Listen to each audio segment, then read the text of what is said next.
Hello, this is I am so cutie bringing you a let's talk about tempo. It is a fundamental idea in card games, and it is an idea that I, as a new player to card games, learned a little bit later into my journey, but I've become very strong in understanding this concept. So I wanted to break it down because I see the word tempo used a lot in a lot of discussion regarding Lorcana. So yeah, let's get right into it. So what is it? You know, so play draw basically is the biggest discrepancy in Lorcana compared to other card games like Magic. You're not able to interact with the player on their turn. So having the play typically means you have a very proactive start. For most of the examples in this, I will be using Steel Song as it is some of the most black and white interactions in the game. So, for example, if you're on the play and you're the first one and demanding the response, you're obviously going to play your Cinderella on one, right? The opponent, well, first we'll say as the player, if you know that you have Storm and you're going to pop their one drop creature, why not just play Mr. Smee and start questing while this controls the board, correct? Right? So you're being completely proactive and you're forcing the opponent to be reactive. You officially have tempo. You officially have the lead in the game. You are winning. And it is a lot easier to think of tempo when you see it as just kind of like winning or losing. So when people say mid-range tempo, tempo bounce, that means your win con and your win condition is bouncing. It's using the MIM package to continuously bounce creatures that don't die in certain interactions and getting a lot of value from your trades and et cetera and et cetera. And your mid range is the top end of your deck, being able to pull off combo plays to, again, efficiently use your resources. So when they throw things like tempo, it is a little bit blurred. It is a little bit blurry between the lines, but I hope that this breaks it down a little bit better. Again, now, if you are Cinderella, the Cinderella player, the Steel Song player on the draw, and you're in the mirror for these examples, right? Into another Steel Song.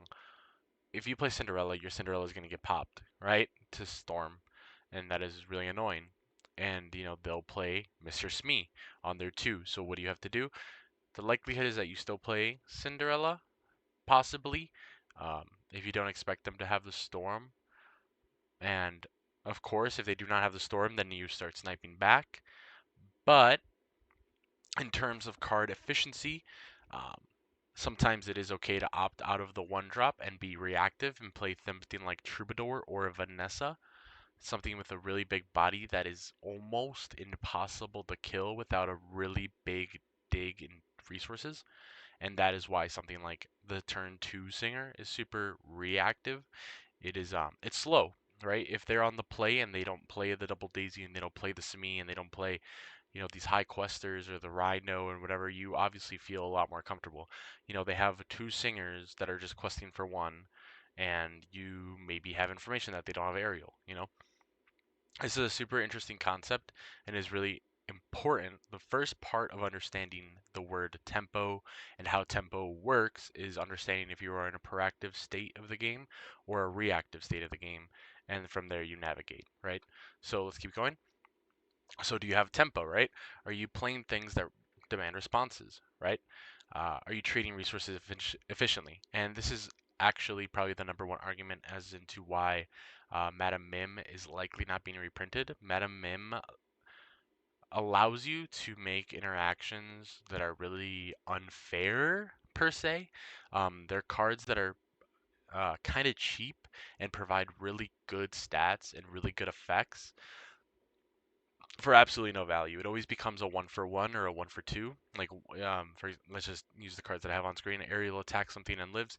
Then Madam Mim comes out, takes Aerial back to my hand with an on-play effect, um, and then kills something and lives. Right. So I have now 3 cards that I've accrued because I have the card that went back into my hand that existed on the board. I have the card that now has entered play that has killed your card, and I have the on-play effect. That's 3 different things that I have gained from the interaction by utilizing a singular card as Mim, right? So trading resources efficiently, right? Why would I crash Aerial for it to die and then play a one drop, and then play the fox to bounce that one drop for no reason, and then have the fox die, right? There's a really ineffective place to do, and we'll kind of go into that a little bit more. But trading resources efficiently. The worst thing you can do in this game is trade one for one, right? You basically always want to make it one for two or one for three and one for more than one, right? Because one for one means you're stalling. So denying the opponent from accruing resources, kind of in the idea of Steel Song and Blue Red. If you're Steel Song, you're kind of just questing really fast and making the Blue Red player kind of like ink all their cards and then play B prep, right? You're not allowing them to breathe. You're not allowing them to accrue resources in terms of purple, green, Madam Mim, Tamago, Goat. You're continuously playing these cards that balance each other, and you're kind of like baiting your opponent. Do you want to answer this? Do you want to answer that? I'm just going to take it back. I'm going to play it again. You're not allowing them to breathe, and you're not allowing them to stabilize on the board, and especially not allowing them to stabilize a hand. Because if they accrue a hand while they're trying to address your board, if they successfully address your board and accrue a hand at the same time, uh, then eventually it'll become a swing, and they will out-resource you and then end up taking the tempo and causing you to react, right?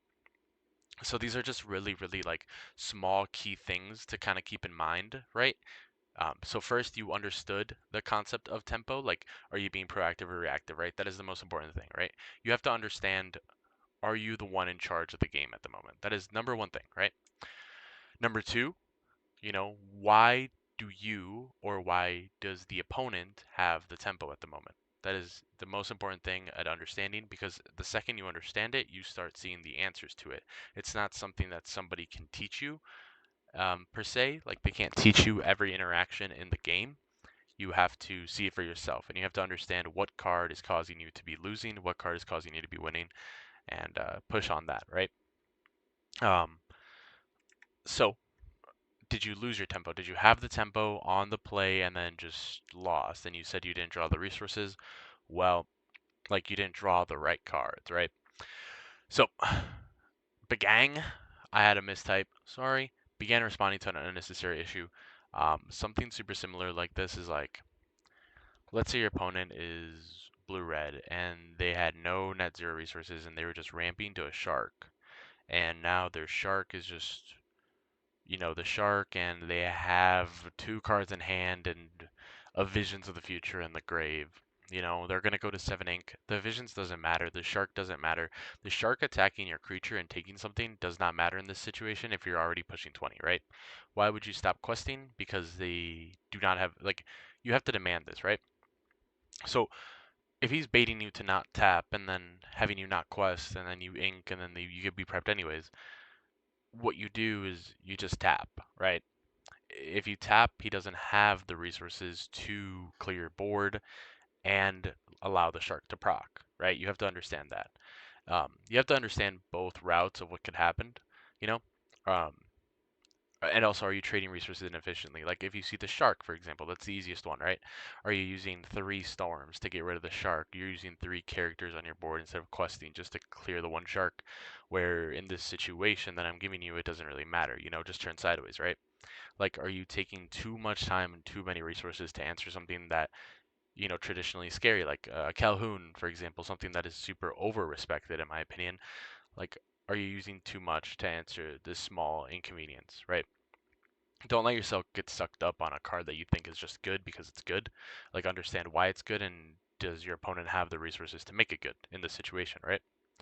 Um, Similar, um, Steel Song, Dock and things like that. You burn through your hand, you run out of gas.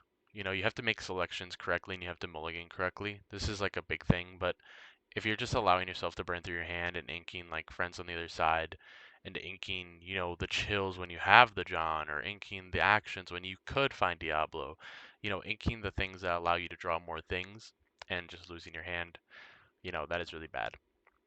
And again, kind of trading resources inefficiently, over investing and being greedy. There's a lot of situations where like you don't have to ink something, but you want to ink something so you can play another card. But in reality, you can just wait till the next turn and then play both cards at full effect, right? But you just want it to happen now. That is being greedy. You have to understand those situations where like I could ink a sudden chill so I could play a sudden chill for my John to draw another one this turn. Or you could just wait one turn and then play both of them and draw 2 cards, right? There's really small situations like that that happen really often, and you don't find yourself, you don't see it immediately, but if you reflect, you will understand that you overdid it.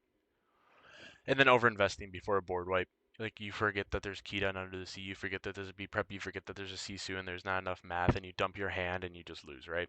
That's that's super common, and that one's a little bit easier to see, but it does require, a little bit of breathing and understanding, why did you lose that tempo? So again, like remember proactive, reactive, do you have it? Who has it? And why did you lose it? And how can they lose it? All these things, you basically force them to do one of these things, right? And then you take it back. Super simple. So there's something called like tempo swings, right? People say that like, like the tempo swung back, they took over the game. I don't know when I lost the game. So again, a super easy example is with the Mim package and Steel Song. So you were getting permacleared all game, and eventually they allowed a little Diablo and the genie from the previous turn to live, and they were just trying to quest you out, right? They might be sitting at 12 ink, right? So something super simple is like they tapped here, and you didn't have anything initially to answer all this, but you coincidentally draw into an answer, right? And you efficiently use your resources and establish a board, right? So we'll get right into it. We play the crab, right? The crab goes for the Diablo. You're entering turn 5, let's say, right? Your crab goes into Diablo, and the Diablo gets to take a Smee. Okay? You go +1 in board because of the crab, right? You're adding 1 to the board. This Diablo is trading, but adding 1 to your hand for trading, right? This genie gets to kill this Smee for free because his willpower is 4, right? So he gets to live off the Smee interaction. So that's still +1 on board. Like you have still this creature to quest at an evasive stat line and sing songs for you, right? That is huge. So this player, why did he tap when he understands that you're purple and green and have Fox and Crab, right? Could he have played better to then force a Rapunzel? Could he have put Lawrence? Could he have established Pete or a bodyguard? There's things that, you don't know why this player tapped. So, but now you're efficiently like the worst thing that could happen is like you attacked it to draw a card to find a different card to find the fox, so you can deal with its daisy. But you have to understand what you have in the hand and what you don't have in the hand. So okay, you answer these 2 Smees, right? You have 2 ink left in turn 5, and you drew into a little Diablo to slam on the board. So now you have 3 creatures on board, 2 which could sing friends, damage on a genie that could be fully abused. Excuse me, fully abused by the bell. Um, or quested and foxed the next turn, right? Or snaked and replayed to cleanse damage. So this is a live unit. This to bounce and boost, or quest, or sing. This to do 3 damage, or quest, and be evasive, and none of these creatures that are tapped at this moment, which is only Genie, can enable this Daisy to enable something bad to occur, right? Like Rapunzel. Like So you have +1 on hand, +2 on board. You have -1 on board because of this Diablo dying, but now you established all this. In a single turn, with 2 cards, you accomplished all this. You took 2, and they're just trying to quest out, They were dock, and they didn't find their dock. They didn't find their cards, but maybe they have Rapunzel in hand, thinking that they could have, sacked the damage with this big Daisy. Like, understanding the math on the board, this is when you swing, right? You go for a board state like this, like, oh, damn, like, he is questing out. Like, what is this player going to do? You are losing right now, all right? Now you're winning because of a single interaction where you use your resources correctly. Um, and, some of this is just kind of like a fundamental that I use personally, and I don't actually know if it's like correct. It's just how I see it. It's kind of like a zeros and ones of like playing blackjack, right? When you're stacking the deck and, having a really high likelihood of performing really well. Um, Basically, how many cards in hand you have is probably the most important thing ever, and I think I would make a separate video on the fundamentals of card draw in general. But you have that. You have the characters on board, which I said is just a super interesting thing and super important because it enables things in Disney Lorcana like singing and interactions like Mim to be just so broken. The respective lore count. Like if he was pushing 18 right here, obviously you have to play this a lot differently, right? This Daisy can't exist. If he's only pushing 12, like you have time to, take a turn off. So let's see. And then ink, right? If you're ink and if you're over inking answers, um, you can get stuck in a really bad position, right? So if the turn before or if the entire game you just kept running into 2 drops and 3 drops and you were like, oh, this crab is just ink. I'm not going to be able to use it for a while. But then you get swung and then you have this situation, but now you don't have crab and you say, oh, I didn't find crab. I didn't find fox. Did you ink 2 crabs at the start of the game, right? Did you over ink? So inking, um, maybe a little bit higher on this. I think inking is like a fundamental issue where like you don't understand the deck in general. But if you were novice at your deck, you would understand what cards are really important to keep in your hand, right? So if everything was correct and you didn't ink incorrectly, these 3 would be like in order what you need to keep account of. Especially just because of things like blue red, right? You don't need characters on board most of the time because you have actions and such, but cards in hand will always be the most important thing. A similar situation is like if I did not have that crab, this genie could just take this Diablo could just find me a card. But if he knew that I had, let's just say this is a green steel, right? If this player knew that I had crab, why would he just not quest? Um, Let me do something dumb, or next turn storm himself, or ping himself, and Rapunzel, and or go wider, right? I can't do anything. I can't just play Elsa and then double crash into his things, right? Like he's demanding an answer there, right? He's staying untapped and he's demanding an answer. He's developing the board with ones. He's not allowing me to add ones to my hand. He's not allowing me to add ones to the board, right? And expand and find hands and find the cycle of Mim and Crab. Because why would I want to play Crab Raw when these are untapped?